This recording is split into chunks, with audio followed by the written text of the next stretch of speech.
ভারতবর্ষের সেনা, আধা সেনা এদেরকে অপমান করা, বিরোধিতা করাটা মমতা ব্যানার্জির নতুন কিছু না। সেনাকে তোলাবাজ বলা, বিএসএফ কে ধর্ষক বলা, এটা চিরদিন বলে এসেছেন। আমার মনে হয় বাংলাদেশের লোকেরা বা কাশ্মীরের লোকেরা এরকম বলে না।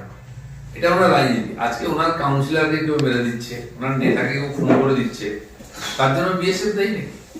ওনার মন্ত্রী বলেছিলেন যে বাংলাদেশ থেকে ঢুকছে অনুপ্রবেশরা, তার জন্য বিএসএফ দায়ী। কিন্তু আবার উনি বলছেন যে ইউপি বিহার থেকে গুন্ডারা আসছে, তার জন্য বিএসএফ দায়ী নেই।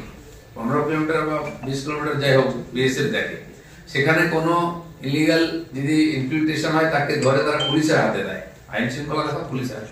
কয়জনকে সাজা দিয়েছে ওরা, কয়জনকে কোর্টে পাঠিয়েছে, তারা জামিন পেয়ে যায় কেন কোর্টে গেলে, তার উত্তরটা কে দেবে? তো সেই জন্য নিজের দোষ চাপা দেওয়ার জন্য, নিজের রাজনৈতিক স্বার্থকে বাঁচাবার জন্য কেন্দ্র সরকার বা কেন্দ্রীয় বাহিনীকে দোষ দেওয়াটা